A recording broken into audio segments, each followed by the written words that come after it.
uJesu athi sitshele abobaba the owners abantu abanama nightclub nama tavern. uJesu athi sinitshele nina owner ama nightclub nama tavern, nina enikhalisayo ngama weekend Friday to Sunday, nikhalisa abantu bagcwele ama nightclub.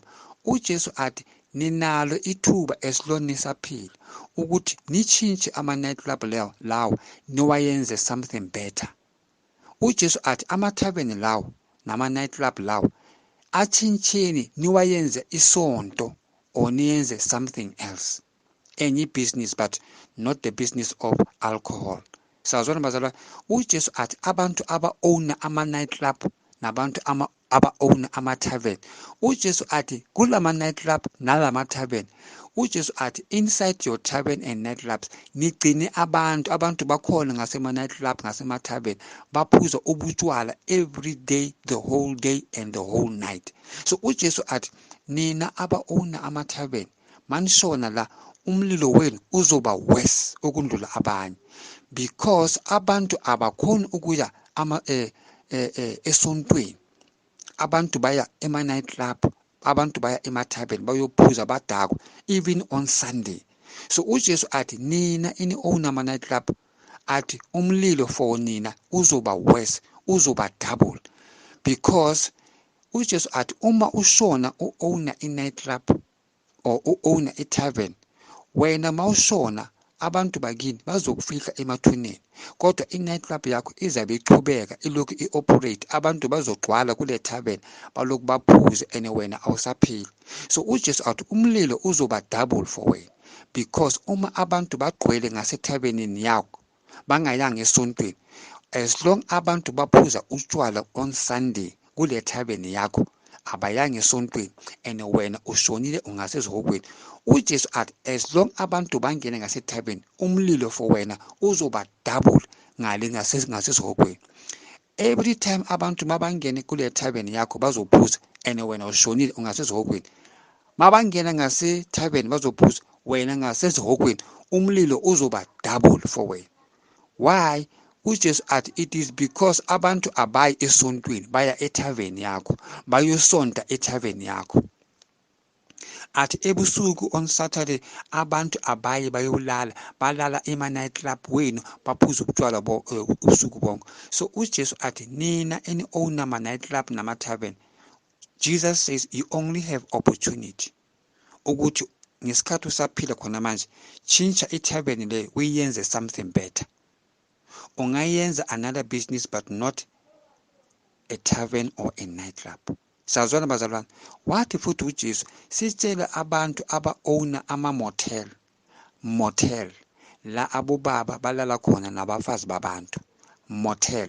uJesu athi everybody who owns a motel, uma ushona you are in trouble.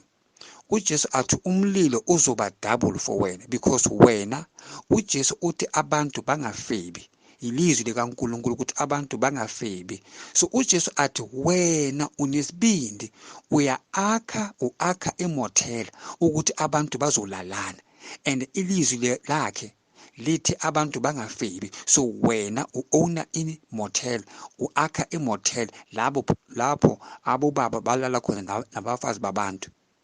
So uJesu athi wena one motel, chintsha le building le yakho uyenze something better ngesikhathi usaphila. uJesu athi repent, leyo business ye motel abantu bazolalana khona.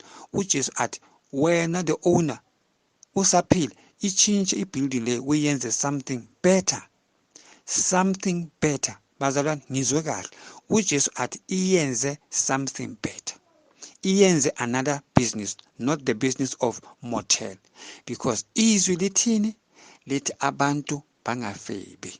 So wena owner imotel uyakhile ngemali zakho ukuthi abantu beze la bazolalana, uakhe imotel or uakhe guest house la abantu balalana khona nabafazi babantu. So uJesu athi umlilo uzoba double for wena.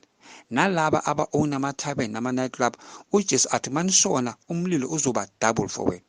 So laba aba-owner ama motel, uJesu athi labo bantu abafeba abaza kule motel bazolalana khona bazofeba khona. uJesu athi as long abantu bafeba lapho, nawe oakhe le motel you are taking part, and wena imotel le yakho wayi-owna ne, kodwa because abantu bayeza bazolalana la babhadale wena because you are the owner of the motel. So uJesu athi lesono leso abantu bazoziyenza lapho, la madoda eza la nabafazi babantu or baza la namantombazane labo baba labo bazoyenza isono la. So uJesu athi wena oakhe le ndawo le uyi-akhele abantu bazoyenza isono. So uJesu athi wena you are a part, nawe ukhona kule sono leso because uba-akhele indawo la bazoyenza khona isono. So uJesu athi nitshintshe i-building le, nina aba-own-ama-motel, you have the opportunity to change that building usaphila njengamanje, and then afterwards uyenze kanjani? Repent, usindiswe. Kodwa mina uJesu usitshelile ukuthi amasaluni wonke emhlabeni they belong to Satan. Amasaluni, hair salon, onke ama-hair salon emhlabeni, hayi South Africa, emhlabeni la kuna hair salon, because kula khona abantu bashintsha iy'nwele uNkulunkulu abanikeze zona.